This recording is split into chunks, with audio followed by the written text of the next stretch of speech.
All right, well, we are just 1 week away from an age-old holiday here in the U.S.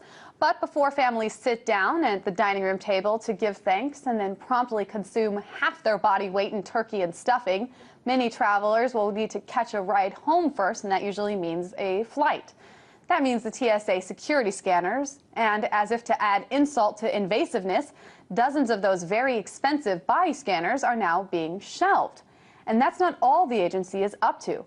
Joining me now to talk about the TSA right before the holiday rush is Baruch Feigenbaum, Transportation Policy Analyst for the Reason Foundation.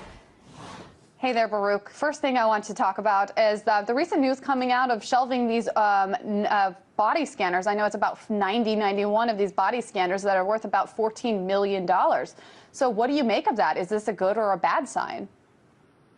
Well, first of all, Megan, thanks very much for having me on.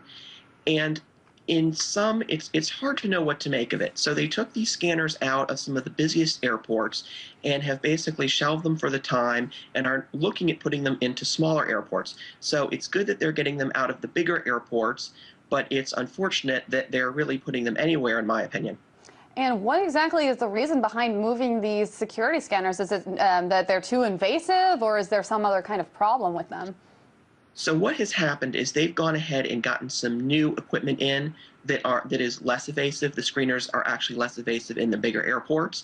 But the issue is they have so many of these scanners, and as you mentioned, the very high price, they feel like they want to go ahead and make some use of them. So the idea is if they move them to the smaller airports, then fewer passengers will be affected. But of course, if you're flying out of a smaller airport, that's not exactly going to be news to your ears. You're not going to probably want them to use them at all. And Baruch, let me ask you this. Is this going to speed up the transportation security lines at all with these less invasive scanners, or does it really make a difference? I really don't think it's going to make a difference. It should take about the same amount of time to actually go ahead and process them. What the TSA is hoping that it will do is they're hoping it's going to cut down somewhat on the complaints that they get about these scanners. People will think there's less of a privacy and less of a security issue.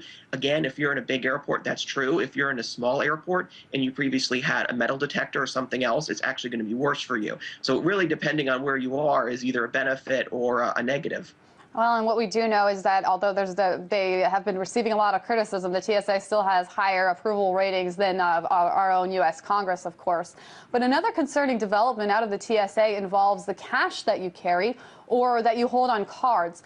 For a long time now, the USA has not allowed people to enter the country with more than $10,000. But now, with the nature of cash changing, people are more likely to hold those cards, those money on cards, prepaid cards in particular. So here's a quote from a recent article that breaks this all down. It basically says, under a proposed amendment to the Bank Secretary Act, FinCEN, or the Financial Crimes Enforcement Network, will also require travelers to declare the value of prepaid cards that they are carrying, known as tangible prepaid access devices. The article went on to say that enforceability falls to U.S. Immigration and Customs Enforcement and U.S. Customs and Border Protection, both within the Department of Homeland Security, which is also developing, and this is the important part, also developing advanced handheld card readers that can ascertain whether travelers are carrying credit cards, debit card, or these prepaid cards. So can you help us make sense of this all? Is there potential for abuse, or is this just the nature of the changing cash flow?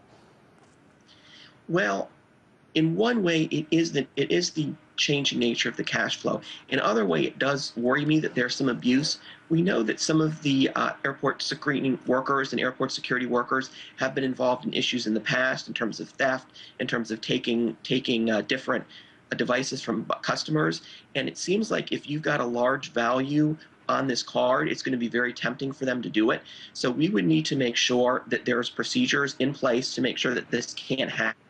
But I'm a little worried that we're going to offer this service first, or we're going to have this technology come on board first, and then we're going to develop the procedures later, which is not the way we should be doing it. We should make sure that we have the safeguards in place first. That's a good point, Baruch. And let me ask you how this will all happen. Will we have to whip out our wallets and scan every single card that we have? It sounds conceivably like that's what they're considering. And again, depending on how long some of the lines are in some of these airports, and depending on exactly what they're thinking of, this could also cause delays this could also cause maybe some embarrassment depending on how they're going about this. It's a little troubling, and I would really like to see some more information, some more guidance from the agency in terms of exactly what they have in mind. Well, another instance to bring up is that 31 airports across the U.S. Have moved to this faster screening process that allows you to use a background check in order to move faster through the lines and not have to stand in those long lines. Have you heard anything about this process working? Is it successful? Yeah, so I actually think that this process is one of the better things that TSA has done. What they're looking at is actually moving toward more of a risk-based screening system where they go ahead and take a look at the individuals that are flying. And in this particular program, the frequent flyers, people who they have quite a bit of information of, actually they realize that these are unlikely to be security threats, and they found a way to basically expedite the screening. And I would actually like them to go a little further than this. I would like them to come up with a three-tiered system, whereas they have this sort of a system for frequent flyers. Then they have for everyday flyers a less evasive system.